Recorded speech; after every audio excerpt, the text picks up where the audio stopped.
painful.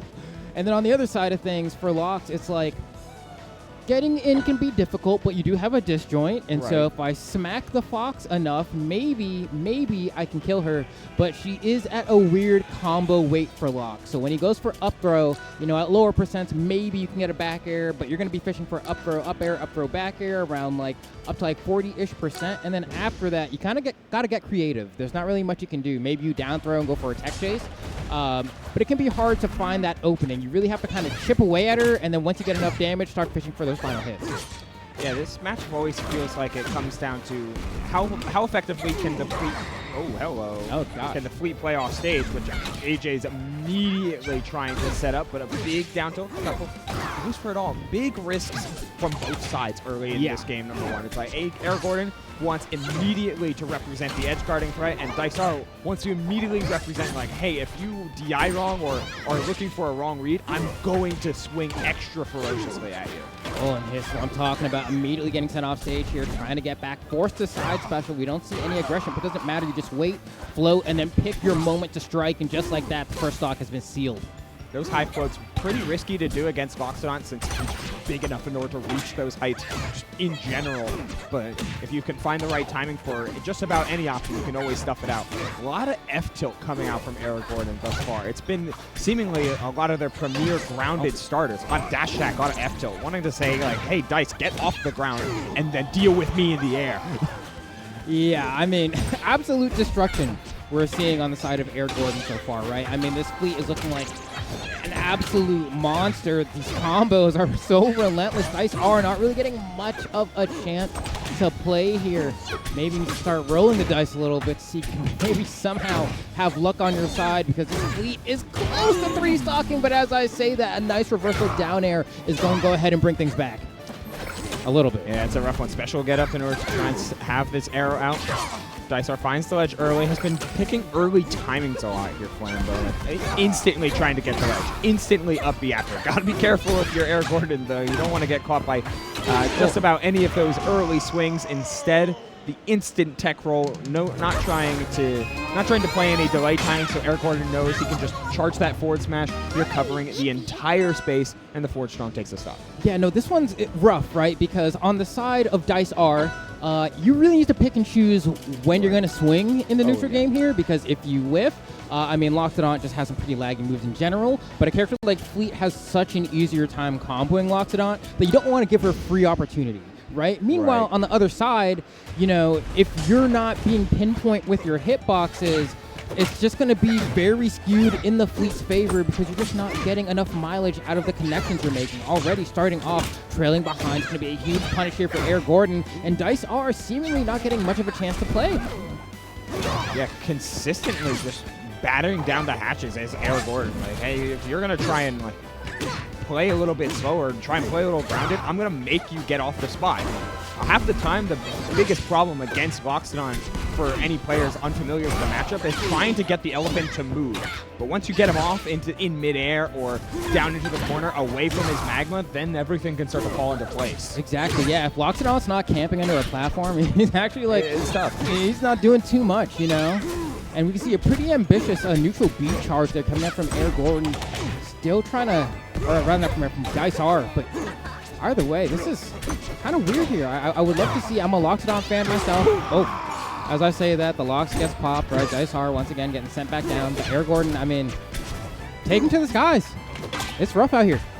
I almost want to see more landing down airs from Dice. I see represent a lot of coverage on these platforms. Don't let Air Gordon be as influential in how you're controlling the space right above and below you. These jabs, these down tilts, it's like, hey, I'm going to start representing a little bit of hitboxes. You don't get to encroach on me for free.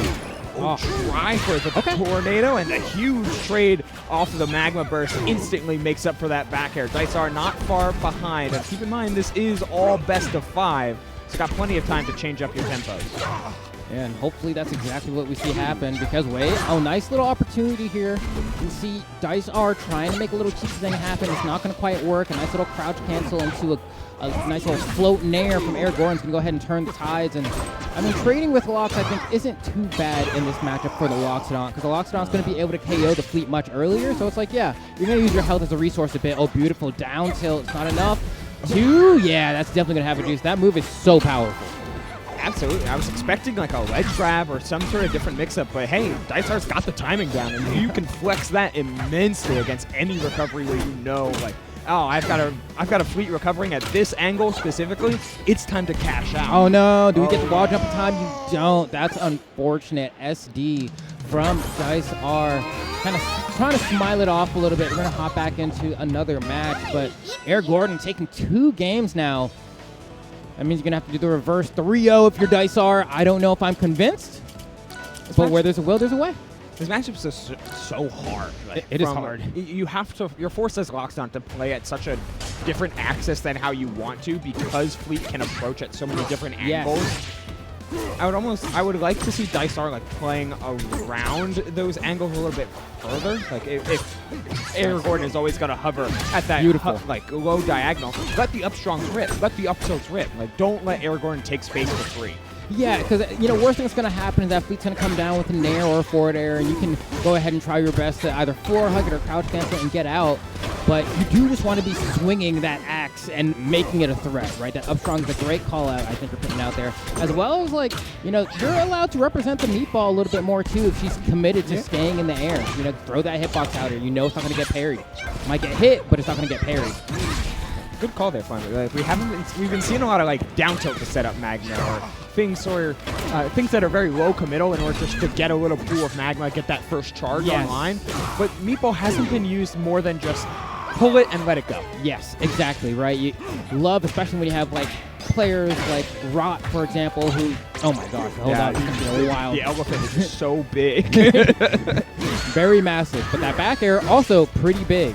And we're going to go ahead and charge up some magma as well, because the big thing is, like, Loxodont can KO Fleet at around, like, 60. If you're able to go ahead and get a stomp, you go to a fully charged down special, and you just convert that into Tusk. Goodbye. Fleet's not coming back. But you have to be able to find the moments to charge up that magma, and also find a way to land down air, right? Like, you get a lot of mileage, right? Instead of going for the up strong there, I would have loved to see another down air. Go for that tech chase. That's how you get the extension to actually convert into a KO, because now you're resetting to neutral, and then you have to go for more interactions against a character that has an easier time juggling you. Yeah, super tough to see the down tilt whiff, and then you go for an immediate F tilt, but so easy to CC at that point. Parry, but an instant roll on. You got to buffer through in order to get around these parries. One up air, up strong, not quite connecting. The arrow not whiffing on that DI from Dysar. Okay. Gonna go ahead and back up. Doesn't actually get that magma. Goes for the down strong, but without magma, that move is basically you shouldn't be pressing it. No. It's not very great. There are very rare occasions where it'll knock out, but I saw Dysar dash back to grab the magma earlier, and I'm more than willing to believe he thought that he got it and then went back and charged up. Ow. Extra bit of timing. Oh, Air Gordon stuck to really uncork some extra punishment, recurring and saving all of these reads up until the end. Parry on the way down, tries for the down, tries for an air as well. We get to loop it again. Dysar manages to get by the first hit, but not the second. This is no resources, no jump. The arrow will finish it. Air Gordon walking with it 3-0, and that's like a nice showing of seeing Dysar adapt slowly but steadily with each hit and each passing neutral interaction. Meanwhile, Air Gordon found the resources and found the information he needed to win, just saved it for the last stock. Yeah, no, there's definitely, like, I think that's a Fleet favored matchup. I don't think that's like a hot take. And so as the Loxodont player, it's one that you have to study. You have to study, you have to figure out, like, what are my percentages, what knocks down when.